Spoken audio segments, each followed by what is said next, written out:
Hi guys, welcome back to our channel. Couple லைஃப்ல subscribe பண்ணலாம், subscribe பண்ணிங்க, like பண்ணுங்கள், ஷேர் பண்ணுங்கள், கமெண்ட் பண்ணுங்கள். இன்றைக்கி இந்த வீடியோவில் நம்ம என்ன பார்க்க போகிறோன்னா, ஆஃப்டர் அ லாங் கேப் இந்த வீடியோ நான் ஷூட் பண்ணுறேங்க. என்னென்னா நான் வந்து லாஸ்ட்டாக ஒரு ரீல்ஸ் வீடியோ ஒன்று ஷேர் பண்ணியிருந்தேன் சோஷியல் மீடியாவில். அது வந்து நிறைய பேர் என்கிட்ட நிறைய டவுட் கேட்டிங்க. அந்த டவுட்லாம் கிளாரிஃபை பண்ணுறது தான் இந்த வீடியோ. ஆந்திரா காலேஜில் சேருவது எப்படி, இதை பற்றி A to Z உங்களுக்கு தெரியணும்னா இந்த வீடியோ ஃபுல்லாக ஸ்கிப் பண்ணாமல் பாருங்கள். லைக் பண்ணுங்கள், ஷேர் பண்ணுங்கள், கமெண்ட் பண்ணுங்கள், உங்கள் ஃப்ரெண்டுக்கு ஷேர் பண்ணி விடுங்க. +2 முடிச்சிருக்க உங்கள் ஃப்ரெண்டுக்கோ சரி, அப்படி இல்லைன்னா 3 years காலேஜ் முடிச்சிருக்க உங்கள் ஃப்ரெண்டுக்கும் LLB ஜாயின் பண்ணோன்னா அவங்க தவறாமல் இந்த வீடியோவை பாருங்கள். அவங்களுக்கு போய் சேர்ற வரையும் இதை ஷேர் பண்ணுங்கள். வாங்க வீடியோக்குள்ள போகலாம்.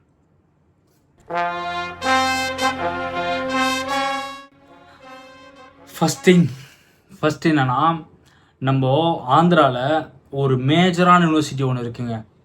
ஒரு மெயின் யூனிவர்சிட்டி என்னன்னா ஸ்ரீ வெங்கடேஸ்வரா யூனிவர்சிட்டி. நம்ம தமிழ்நாட்டில் சென்னையில் அண்ணா யூனிவர்சிட்டியும் மெட்ராஸ் யூனிவர்சிட்டி எப்படியும் அதே மாதிரி ஆந்திராவில் ஸ்ரீ வெங்கடேஸ்வரா யூனிவர்சிட்டின்னு சொல்லிட்டு ஒரு பெரிய யூனிவர்சிட்டி. அந்த யூனிவர்சிட்டி கீழே தான் எல்லா காலேஜஸுமே அடங்குங்க. இப்போது நான் ஒரு மூணு மேஜர் சிட்டியில் இருக்க காலேஜஸ் பற்றி நான் இன்றைக்கி பேச போகிறேன்.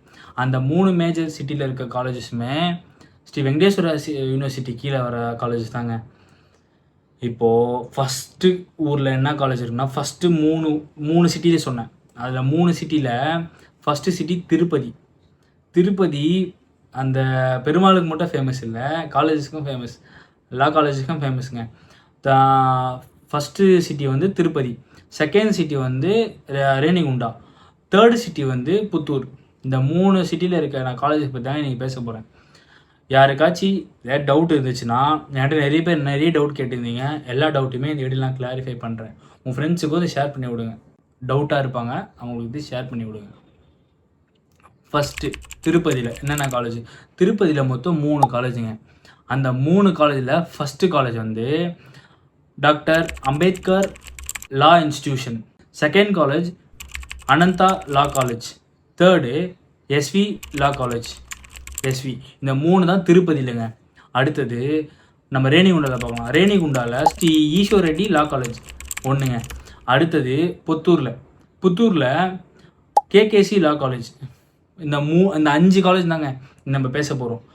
இந்த 5 காலேஜில் உங்களுக்கு என்ன டவுட் இருந்தாலும் நான் கிளாரிஃபை பண்ணுறேங்க.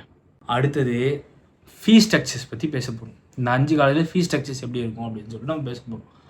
இந்த 5 காலேஜ்லையுமே 1,80,000 லாஸ்ட் இயர் ஃபீஸ் இது பண்ணாங்க, கோட் பண்ணாங்க. 1,80,000 இருந்துச்சுன்னா யாராக இருந்தாலும் இது பண்ணிக்கலாம். இதில் 2 lakhs சில பேர் சொல்லுவாங்க, 3 lakhs சொல்லுவாங்க. எதையும் நம்பாதீங்க. லாஸ்ட் இயர் நாங்கள் அதான் பே பண்ணோம். 1,80,000 லாஸ்ட் இயரோட ஃபீஸ் ஸ்ட்ரக்சர்ஸுங்க. இந்த வருஷம் ஒரு 10,000 20,000 எக்ஸ்ட்ரா இருக்கும். 2 lakhsக்குள்ளே அடங்கிடும். நான் சொல்கிறது 3 yearsக்குமே, ஒரு வருஷத்துக்குன்னு இல்லைங்க, 3 வருஷத்துக்கும் சேர்த்து அதுதான் ஃபீஸே. அப்போ 1 yearக்கு நீங்கள் ஃபீஸ் இது பண்ணிங்கன்னா 60,000 தான் வரும். 1 yearக்கு 60,000 வரும், செகண்ட் இயருக்கு 60,000 வரும், தேர்ட் இயருக்கு 60,000 வித்தவுட் எக்ஸாம் ஃபீஸ் இல்லாமல் 1,80,000. அடுத்தது என்னென்ன கோர்ஸ் இருக்குன்னா, இந்த 3 சிட்டியில் இருக்க காலேஜில் 5 காலேஜ்லையுமே என்னென்ன கோர்ஸ் இருக்குன்னா, LLB, ஓகேவா, LLB honest, BA LLB, BBA LLB, BCom LLB, இந்த 3மே இருக்குங்க 5 years கோர்ஸில். அடுத்தது எல்லாருமே என்கிட்ட மேஜராக கேட்ட டவுட் என்னன்னா, இந்த டிகிரி நான் படிச்சிருக்கேன், இந்த டிகிரி வேலிடா, நான் படிக்கலாமா, நான் இது முடிச்சிருக்கேன், நான் படிக்கலாமா, நான் வந்து இதுதான் படிச்சிருக்கேன், நான் படிக்கலாமான்னு சொல்லிட்டு நிறைய டவுட் என்கிட்ட கேட்டுருந்தீங்க. நீங்கள் மெடிசன் முடிச்சிருந்தாலும் சரி, இன்ஜினியரிங் முடிச்சிருந்தாலும் சரி, அப்புறம் சேஃப்டி ஏதாச்சும் படிச்சிருந்தாலும் சரி, அதுக்கப்புறம் டிப்ளமோ முடிச்சிருந்தா கூட நீங்கள் LLB படிக்கலாம். டிப்ளமோ வந்து நீங்கள் டிப்ளமோ முடிச்சிருந்தீங்கன்னா, டிப்ளமோ வந்து +1 +2 கன்சிடர் பண்ணுவாங்க. டிப்ளமோ +1 +2 கன்சிடர் பண்ணி நீங்கள் டிப்ளமோ முடிச்சிருந்தீங்கன்னா 5 years LLB படிக்கலாம். ஒரு பெரிய கொஷின் என்னென்னா, நான் அதர் ஸ்டேட்டில் லா முடிக்கிறேன், இந்த ஊரில் நம்ம தமிழ்நாட்டில் பிரச்சனை வருமானு சொல்லிட்டு கேட்குறான். எந்த பிரச்சனையும் வராதுங்க தமிழ்நாட்டில். நீங்கள் அதர் ஸ்டேட், அது ஏன்னா நம்ம இந்தியான்றது ஒரு கண்ட்ரி, இந்த கண்ட்ரிக்குள்ளே இருக்குது தான் ஆந்திரா, தமிழ்நாடு, கேரளா, கர்நாடகா இது எல்லாமே. அப்போது நீங்கள் பக்கத்து ஸ்டேட்டில் முடித்தாலுமே அது இந்தியன் பாரில் தானே. எல்லா நம்ம இந்தியாவில் இருக்க மொத்த கான்ஸ்டியூஷன் ஒன்று தாங்க. அம்பேத்கர் எழுதுதாங்க கான்ஸ்டியூஷன்னு. அப்போ அந்த அம்பேத்கர் எல்லாத்துலேயும் ஒரே மாதிரி தான் எழுதிருப்பார். இங்கே ஒன்று அங்கே ஒன்று எழுதிருக்க மாட்டார் இல்லைங்க. இதில் நீங்கள் என்ரோல்மெண்ட் பண்ணும்போது ஒரு அஃபிடேவிட் ஒன்று வைக்கணும். அது மட்டும் தான் நான் இங்கேருந்து இங்கே படிச்சுட்டு இங்கே வரேன் அப்படின்னு சொல்லிட்டு நீங்கள் சொல்கிற மாதிரி வரும். வேறு ஒரு எந்த பிரச்சனையுமே வராதுங்க. இப்போது டாக்டருக்கு நீங்கள் மெடிசன் படிச்சிருந்தீங்கன்னா மெடிசனுக்கு நீங்கள் ஃபாரினில் ஃபஸ்ட்டு வருவீங்க. ஃபாரினில் ஃபஸ்ட்டு வந்துட்டீங்கன்னா இங்கே ஆல் இண்டியா மெடிக்கல் எக்ஸாம்னு சொல்லிட்டு ஒன்று எழுதணும். அது எழுதி பாஸ் பண்ணால் தான் நீங்கள் இந்தியாவில் நீங்கள் ஒரு டாக்டர்னு சொல்லுவாங்க. ஆனால் இது நீங்கள் இந்தியாவில் தான் படிக்கிறீங்க, அதர் ஸ்டேட்டில் படிக்கிறீங்க, அவ்வளோதான். அப்போது நம்ம புதுச்சேரி தமிழ்நாட்டில் நீங்கள் என்ரோல்மெண்ட் பண்ணுறீங்க. அதுக்கப்புறம் எல்லோரும் எழுதுகிற மாதிரி காமனாக ஆல் இண்டியா பார் எக்ஸாமினேஷன் ஒன்று எழுதுவீங்க. அவ்வளோதாங்க. எந்த ஒரு பிரச்சனையும் வராது பார் நீங்கள் என்ரோல்மெண்ட் பண்ணும்போது.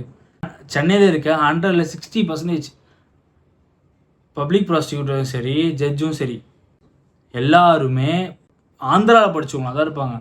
ஏன்னா அவங்க கஷ்டத்துலேயும் படிச்சிருப்பாங்க, படிக்கணுன்ற ஒரு வெறி இருக்கும். படிச்சிருப்பாங்க ஃபுல்லாக படிப்புலேயே இருந்திருப்பாங்க. எங்கே யார் எப்படி படிக்கிறோம்லாம் இல்லைங்க. படிக்கணும், வெறியாக படிக்கணும், அவ்வளோதாங்க. படிங்க. யார் என்ன வேணால் படிங்க, எவனும் எதுவும் கேட்க முடியாது. இன்னும் என்னன்னா, உங்களுக்கு யூஸ்ஃபுல்லாக இருந்தால் இந்த டிகிரி படிங்க, சரியா? எவன் போட்டான் என்னை பேருக்காக படிக்கிறேன், என் பேருக்கு பின்னாடி படிக்கிறேன், அதெல்லாம் வேணாங்க. உங்களுக்கு இது ஹெல்ப்ஃபுல்லாக இருக்கும். என்னோடய இதை பற்றி நான் பேச போகிறேன், எனக்கும் சட்டம் தெரியணும்னு சொல்லிட்டு படிக்கணும்னா படிங்க. வயசு லிமிட்டே இல்லை, ஏஜ் லிமிட்டே இல்லைங்க இதுக்கு. என் கூட படிக்கிறோன்னா வயசானவங்களாம் அதை படிக்கிறாங்க. அது படிக்கணுன்ற ஒரு வெறி இருக்கணும். உங்களுக்குள்ளே அந்த வெறி இருந்தால் மட்டும் இதை படிங்க. சும்மா எல்லாம் போடுறானுங்க, நான் பேருக்கு பின்னாடி போட்டுக்கணும், வெள்ளை சட்டை போடணும், அப்படிலாம் அந்த கட்ட பஞ்சாயத்து சீன்லாம் வேணாங்க. படிங்க, 4 இடத்துக்கு போங்க, போய் கேள்வி கேட்குற இடத்துல இருங்க, சரியா? கேள்வி கேட்கணும், ஆனால் அந்த கேள்வியை கரெக்டாக கேட்கணும்.